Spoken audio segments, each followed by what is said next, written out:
Live from New Delhi, you're watching DD India Live, India's voice to the world. I'm Tanvi Taneja. Coming up in the next 30 minutes. Prime Minister Narendra Modi embarks on the visit to the UK. Key meetings, free trade agreement exchange on the cards. Japan Prime Minister Shigeru Ishiba lauds trade deal with the United States that cuts tariffs to 15%. Denies local media reports that he had decided to quit.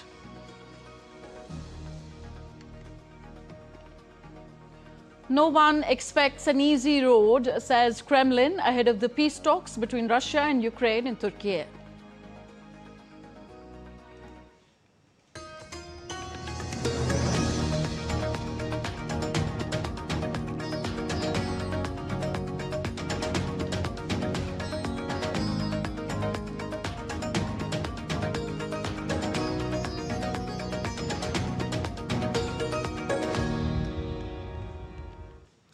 Prime Minister Narendra Modi embarked on an official visit to the United Kingdom Wednesday afternoon.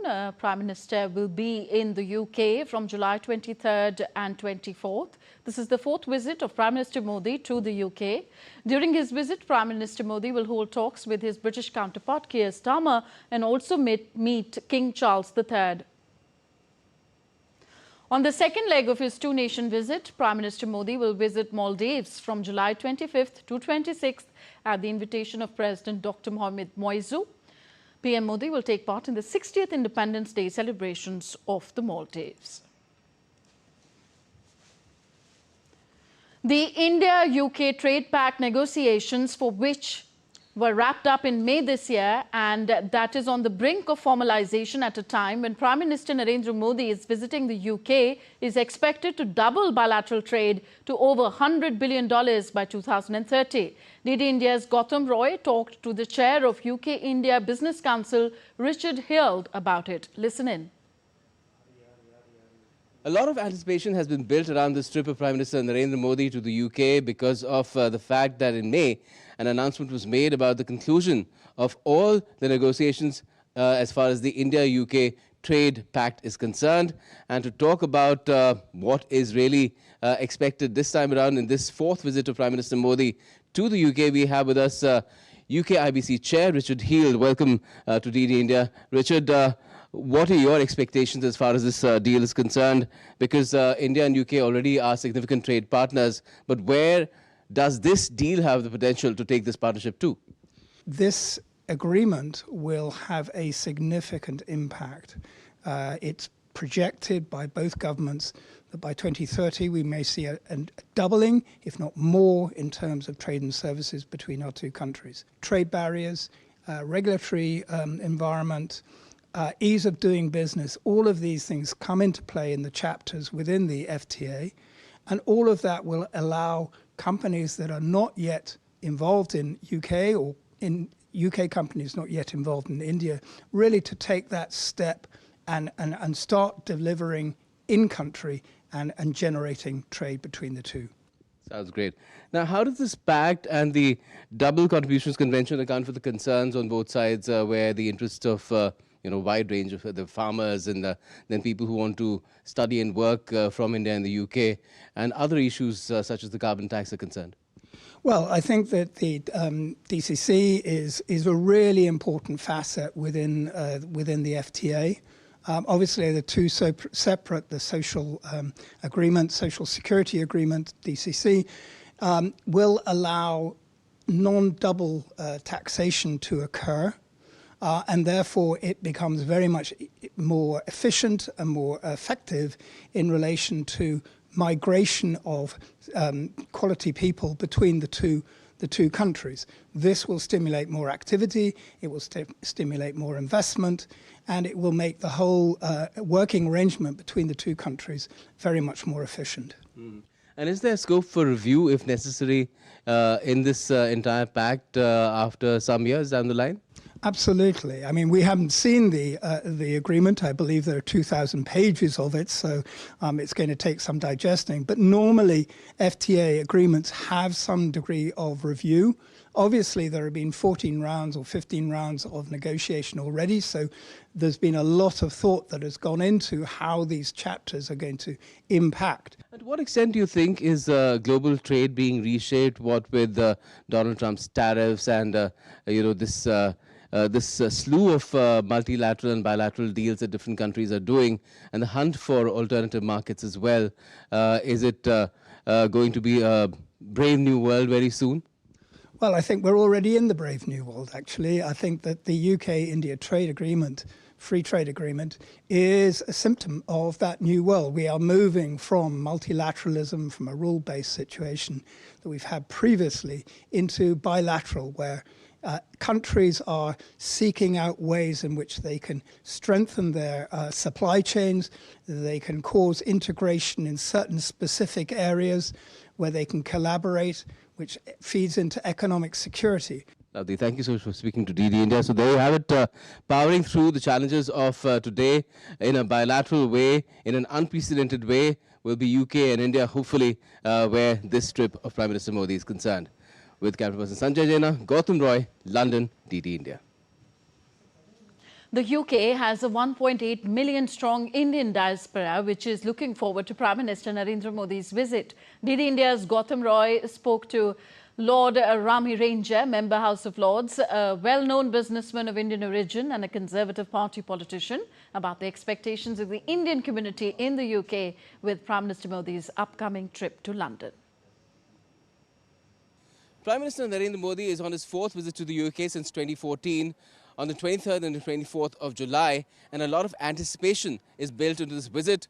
With us is Lord Ramey Ranger of Mayfair to talk about it. What can you tell us about your assessment of the tie so far, and what do you expect from this visit? This will be a mother of all trade deals, because this will be between the oldest democracy and the largest democracies of the world, sharing equal values. Is that sort of a message that you expect the two leaders to send out as well when Prime Minister Modi meets Prime Minister Shigeru? Well, India is playing already a very important role in fighting against terrorism. The Quad is a proof that they value India's security. India is doing what the civilized world want to do. So therefore, the Prime Minister Shigeru will be overjoyed to receive Prime Minister Modi, the most popular and the most decorated Prime Minister in the world, who has been honored not only by Shia Iran but also Sunni Saudi Arabia. That just shows you diplomacy. He's not only respected by Putin, but he's also respected by Trump. Yes. So two rivals, they envy. That just shows that we play a center stage. We don't want to join any groups. We are master of our own destiny, and therefore our contribution to the world will be balanced, collaborated, and just equitable. For the last 10 years, ever since Modi come, we say with proud, I'm Indian. Wow. Everybody now says, I'm Indian. Even the Pakistani friends say we're Indian. Well, let's hope that Prime Minister Modi this time around, along with his counterpart Keir Starmer, lead to a more heady and fruitful relationship between India and the United Kingdom. With camera person Jaina, Gautam Roy, London, DD India. Extending India's full support to Bangladesh following the country's worst air disaster in decades, India is sending a team of burn specialists and medical staff to Dhaka to assist victims of Monday's deadly fighter jet crash that killed at least 31 people, most of them children. The Indian team will conduct an initial assessment of the patient's condition and provide recommendations for further treatment, including potential transfer to India for specialized care. The Ministry of External Affairs also noted that additional medical teams may be deployed based on the findings of the preliminary assessment. The fatal crash occurred on Monday when an F-7 BGI training jet of the Bangladesh Air Force plummeted into the Milestone School and College campus in the capital's Diabari locality during a routine sortie. The impact triggered a massive fire and scenes of widespread panic, with terrified students and staff fleeing for safety. Meanwhile, the Bangladesh Army has initiated a formal investigation into the incidents that disrupted rescue efforts following Sunday's deadly military jet crash at Milestone School and College in Dhaka. In a statement issued on Tuesday, Bangladesh's Inter-Services Public Relations Directorate said the army is treating the matter seriously and will take disciplinary action against any individual found responsible for misconduct during the operation. The crash on 21st July killed 32 and injured many civilians, including children. The rescue efforts were significantly hampered by large crowds of onlookers gathered at the crash site. Many ignored repeated requests to vacate the area, obstructing evacuation efforts and creating confusion on the ground. The army acknowledged the disruption and confirmed that 14 personnel involved in the operation became ill due to exhaustion and exposure during the rescue. All are currently receiving treatment at the Combined Military Hospital in Dhaka. India strongly rebutted Pakistan's renewed attempt to internationalize the Kashmir issue and raised objections over the Indus Waters Treaty at the United Nations Security Council. India's permanent representative to the UN, Ambassador P. Harish, in his statement at the UN Security Council high-level open debate on promoting international peace and security through multilateralism and peaceful settlement of dispute, reiterated India's stand on terrorism. He said that Pakistan is steeped in fanaticism and terrorism and a serial borrower from the International Monetary Fund. On the one hand, there is India, which is a mature democracy, a surging economy, and a pluralistic and inclusive society. At the other extreme is Pakistan, steeped in fanaticism and terrorism, and a serial borrower from the IMF. As we debate promoting international peace and security, it is essential to recognize that there are some fundamental principles which need to be universally respected. One of them is zero tolerance for terrorism. It ill behoves a member of the Council to offer homilies while indulging in practices that are unacceptable to the international community. Still to come on this edition of DD India Live. Made for Germany, German companies pledged 631 billion euros of investments in the country. India marks the first ever radio broadcast from Bombay Station in 1927 on their National Broadcasting Day.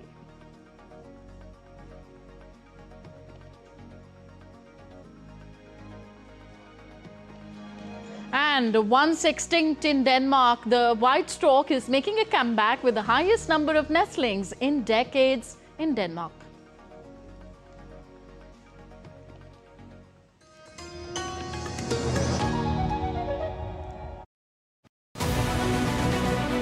This week on Defense Dynamics, India flexes its missile muscle. 3 major test firings in just 24 hours. What's the message? Apache helicopters roar into Jodhpur, India's strike power on the Western Front. Neoma airfield in Ladakh to get commissioned soon. Why it is being called India's strategic launchpad in the Himalayas.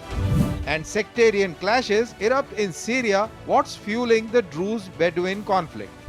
Catch it all this Wednesday at 8 PM IST only on DD India.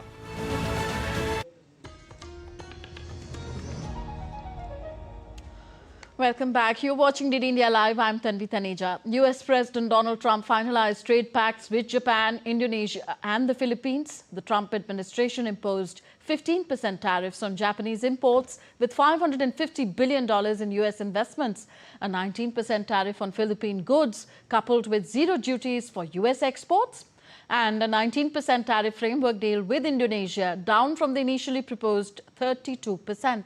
All these deals are part of Trump's America First policy and have come after continued hectic negotiations from partner countries. A report. US President Donald Trump announced a trade pact with Japan, building on a series of trade-related developments ahead of an August 1st deadline for tariffs to snap back to April 2nd levels. The plan will result in Japan investing $550 billion into the US and paying a 15% reciprocal tariff that will be levied on US imports from the country. While speaking at an event at the White House, Trump said that Japan will form a joint venture with the US for LNG in Alaska. Trump added that representatives from the European Union are coming for trade negotiations with the United States on Wednesday. I just signed the largest trade deal in history, I think maybe the largest deal in history, with Japan. And that was done with Japan. They had their top people here, and we worked on it long and hard, and it's a great deal for everybody. And I said to the Japanese trade representatives, and these were the top people, we concluded the one deal, Doug, and now we're going to conclude another one because they're forming a joint venture with us in Alaska, as you know, for the LNG. Meanwhile, Japan's Prime Minister Shigeru Ishiba praised the trade deal after Trump lowered the hefty tariffs imposed on its Asian ally. We have agreed to halve the additional 25% rate imposed since April this year on motor vehicles and automotive parts, bringing the total including the existing rate to 15%. We are the first country in the world to achieve such a reduction in tariffs on motor vehicles and automotive parts without any limits on quantity.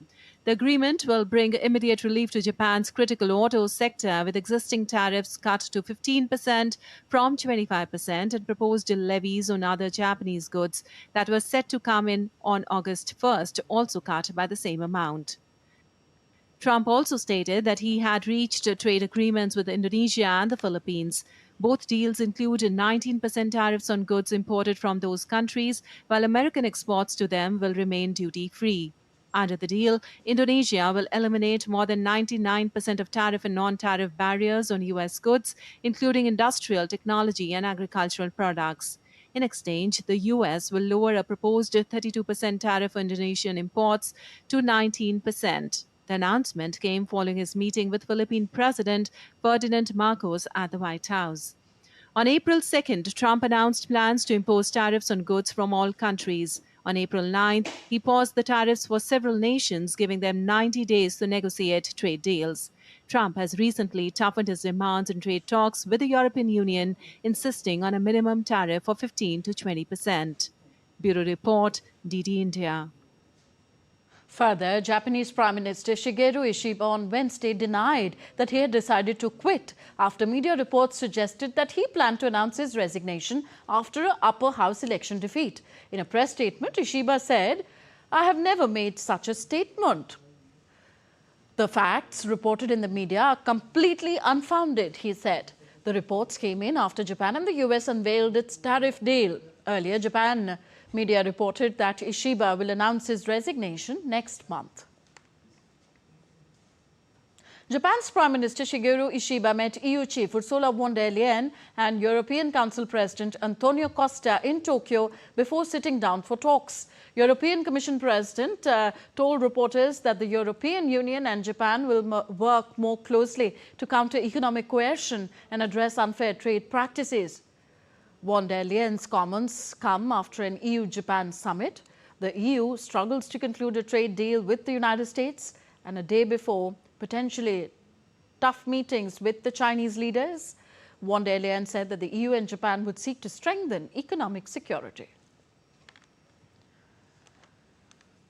Germany, once Europe's economic engine, has been sputtering for years, with the country in a seemingly never-ending recession. But now the government in Berlin has been working on a major investment package, and the country's largest companies are willing to do their part as well. Lars Holter is with Deutsche Welle and joins me from Berlin now. Lars, what can you tell us about this latest investment push? Yeah, thanks for having me. Well, those two sides, the companies and the government, they came together earlier this week in a summit. Unlike the ones we've seen before, 61 major German companies were represented, meeting with Chancellor Merz, and they were discussing big plans and big numbers. Now, one big number, of course, had been known for a while. The government has long said that they would invest 500 billion euros in infrastructure that would include improving roads and bridges, but also the energy grid, communication systems, all, of course, with a double goal to make Germany more competitive on an international level on the one side, and then on the other side, and just as importantly, to create jobs in a number of sectors here. Now, to illustrate just how big this original initiative was, the government had to suspend the constitutionally enshrined debt brake. and actually take on debt to finance it. That was long a no-go in Berlin, but it was now seen as a worthy play, and worthy indeed it is, probably, as we can now see, because one of the leaders coming out of this summit, and that would be Christian Sewing of financial powerhouse Deutsche Bank, he said that those 500 billion that the government is investing could be dialed up to be worth closer to 2.5 trillion, and that's just due to the follow-up action by those companies. Okay, so what exactly are the companies planning to do? What will their investment look like? Well, that is, of course, the trillion-euro question here, but let's look at two companies that are at the heart of the initiative. Excuse me. There is Deutsche Bank, which I just mentioned, and they want to invest massively into their IT infrastructure. They're also trying to prop up lending. Lending, of course, specifically for projects in infrastructure and defense. And now with a major bank lending more, and especially lending more easily, the necessary capital will be available for others too to partake in those initiatives.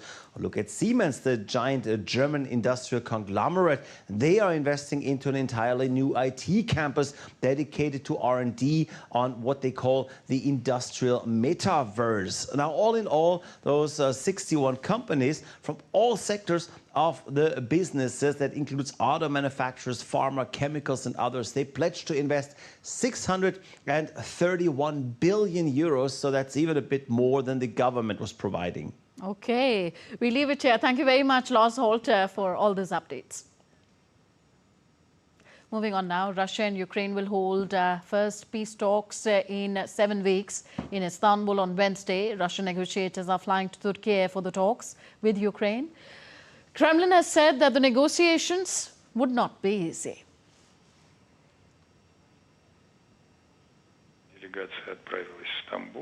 Indeed, our delegation has left for Istanbul, and indeed negotiations are planned there this evening. This will be the third round of Russian-Ukrainian direct negotiations. The issues to be discussed will be principally those related to the draft memoranda that were exchanged during the second round, and there will also be a conversation about continuing the very important process of mutual exchanges of prisoners and bodies. And of course, if necessary, any other issues will be raised, and such decisions will be made by the heads of the delegations. Russia played down expectations of any major breakthrough at the meeting, which Ukrainian President Volodymyr Zelensky said this week should focus in part on preparing a summit between himself and President Vladimir Putin. Last week, US President Donald Trump had threatened heavy new sanctions on Russia and countries that buy its exports unless a peace deal was reached within 50 days. And next we take a look at what else is making news across the world. Once extinct in Denmark, the white stork is making a comeback with the highest number of nestlings in decades. 33 stork nestlings were born to 13 nestling pairs in the Danish countryside this year, up from 15 last year, and the highest number since the 1980s. The population rebound is primarily attributed to changing migration patterns due to warmer weather and conservation efforts, but challenges remain. The Greek government has urged outdoor labourers to down tools and close the Acropolis as the country faces its third heat wave this summer. The country's Ministry of Climate Crisis and Civil Protection warned that temperatures will peak between Tuesday and Friday, with highs of 43 degrees Celsius in some regions. Tourists and residents are advised to stay cool by avoiding heat and crowds, wear light, breathable clothing, eat light meals, and drink plenty of water. And on to cricket now. India got off to a solid start against England in the opening session of the fourth test at Old Trafford on Wednesday. Openers KL Rahul and Yashasvi Jaiswal added over 60 runs after England captain Ben Stokes won the toss and opted to bowl. Well, England lead the 5-match series 2-1, and it is a must-win clash for India. So India celebrates National Broadcasting Day on July 23rd. On this day in 1927, the first ever radio broadcast in the country went on air from the Bombay station under a private company named the Indian Broadcasting Company. On 8th June 1936, the Indian State Broadcasting Service became All India Radio, or Akashvani. The day highlights the pivotal role broadcasting has played in India's development and culture preservation. On the 8th of June 1936, the Indian State Broadcasting Service became All India Radio. The Central News Organization came into existence in August 1937, but after a few years, it was split up into two divisions, the News Services Division and the External Services Division. In 1956, the name Akashvani was adopted for the national broadcaster. The Vivid Bharati service was launched in 1957 with popular film music as its main component. Since 1927, radio has been an important part of people's life in the country. It played a crucial role in promoting national unity, disseminating information, and preserving cultural heritage. Over the years, All India Radio has expanded its reach through technological advancements, including satellite radio, FM stations, and digital platforms. Its programming focuses on education, public service, and entertainment, catering to diverse linguistic and cultural backgrounds. All India Radio has significantly impacted Indian society and culture, promoting national integration and providing a platform for local voices. We are on the verge of celebrating 90 years of the Voice of the Nation, All India Radio, or Akashvani, one of the greatest broadcasting institutions in the world. On the other hand, just a year after that, in 2027, we shall celebrate the centenary of the first radio broadcast in India on the 23rd of July 2027. Over the last 9 decades, Akashvani has been reaching out to loyal listeners, offering information, education, and healthy entertainment. Since 1936, All India Radio, as it was known then, or Akashvani, has been preserving and propagating India's rich culture and traditions. And not just that, it has been connecting people at large with the journey of scientific progress across the country. Akashvani has been serving to inform, educate, and entertain the masses, truly living up to its motto, Bahujan Hitaya, Bahujan Sukhaya. Bureau Report, DD India. That's all for this edition of DD India Live. Do let us know your thoughts on the news of the day. Connect with us on our different social media handles at DD India Live. And you can also download our DD India mobile app for quick news and updates on the go. We'll be back with more news as it breaks here on DD India. I'm Tanvi Taneja from all of us here in New Delhi. Thank you for watching. Namaskar.